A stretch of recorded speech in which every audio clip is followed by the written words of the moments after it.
myself in the mirror and it looked just like that rat. Still recording. It's recording? Yeah. Okay, again. There's a light my informative speech is going to be about rats.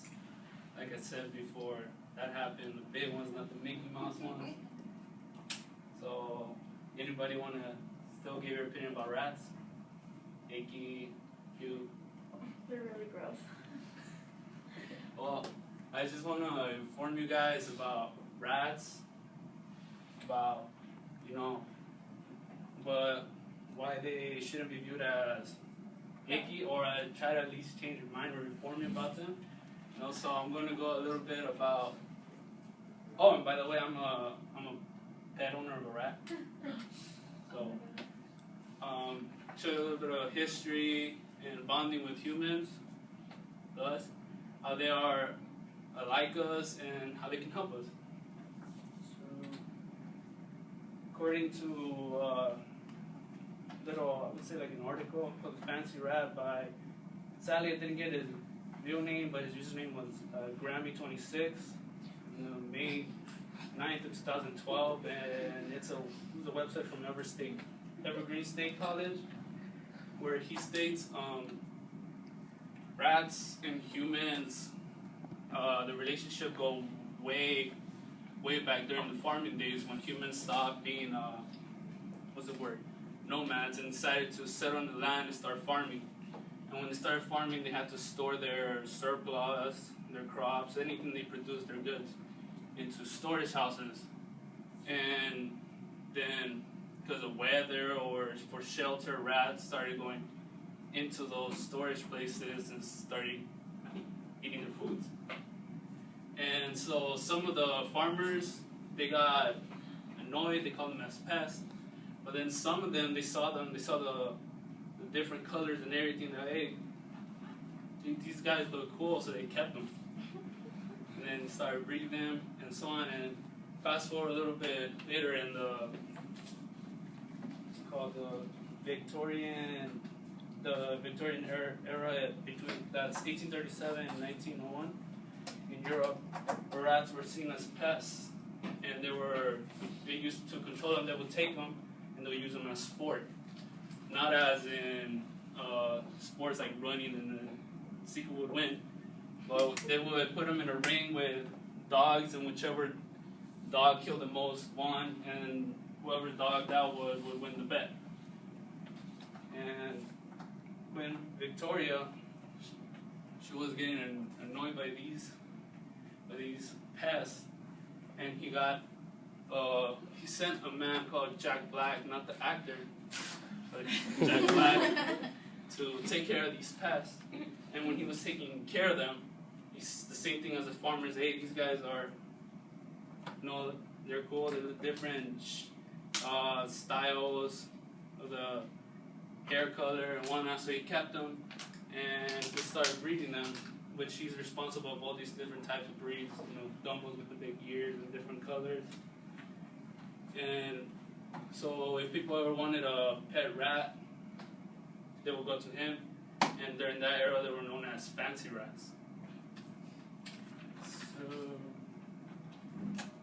in how humans build bonds with rats, well, how I would say the street rats, when they see a human, they don't get towards it and they run away, because all their life they spend time away from humans, and they will spend it with other rats or by themselves, so they will get scared.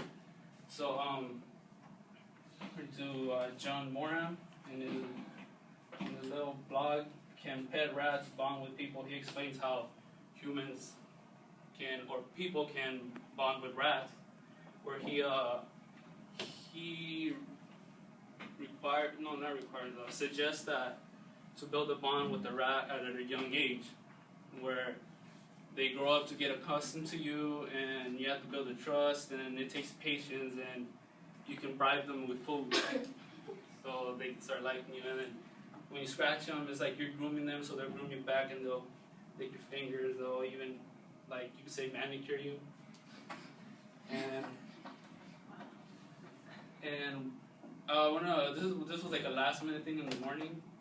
Why rats go into your house well, they go in for, like I said earlier, shelter and for warmth. And when they realize that there's food, they're like, hey, I'm gonna stay here, get all the food.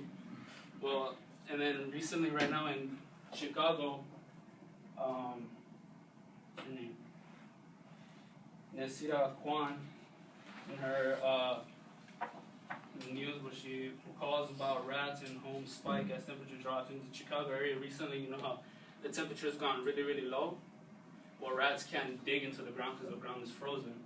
So they go into people's homes for shelter, for warmth, because they're cold. So it's survival why they go into your house, and they stay because of your food. So, bonding with human groups. And I like to talk about how, next I'll talk about how rats are sort of like humans. They're more like children, because they have like their little personalities and attitudes. Some will get mad quick, some don't like this, or some they like it when you scratch them here, some they don't, they'll go away. They have like spontaneous bursts of energy, and like little kids just randomly out of nowhere, somewhere. And then they're playful amongst one another, and if it's just a single rat, then if you get along with it, they'll play with you. So in an article called The Classification of Rat Behavior with an Image Processing Method and a Neural Network by, these guys are in Netherlands, I'm going to try to pronounce their names better. Rasul Gisben Spruge, who are from the Utrecht University, and Van Lucken, who's an expert in the Know This Information Technology in 2002. They did a very simple observation where they put a bunch of rats on the surface and just to observe what they would do. And depending on each rat, they'll either go around and just look around. Some will just stay right away, it's just the surface, and they just sit there and groom themselves. And like, how are they? They're like little, like children. It's like if you put children in an open field, just a field, some will run around, some will play with each other, or there's nothing here and they just sit there. And let's just discuss how they're kids, so I'm informing how they can help us.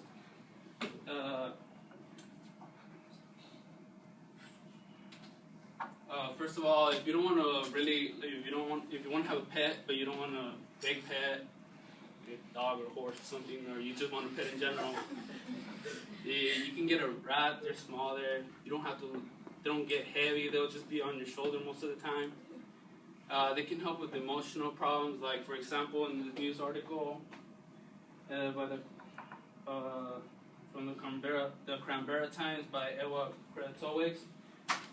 In her article, pet rats help solve separation anxiety issues in children at child care centers in December 2012, 2013, where kids get anxiety separation from their parents when they would drop them off at child care centers. So they would get sad, and then, almost done. Can I just continue? So you can, if you want to. Well, I just finished then. I'll just end it there. I was going to end it with, that's my rat. That's him when I'm going out. That's him when I come back. He gets all crazy. Eating an almond. That's me and him. That's it.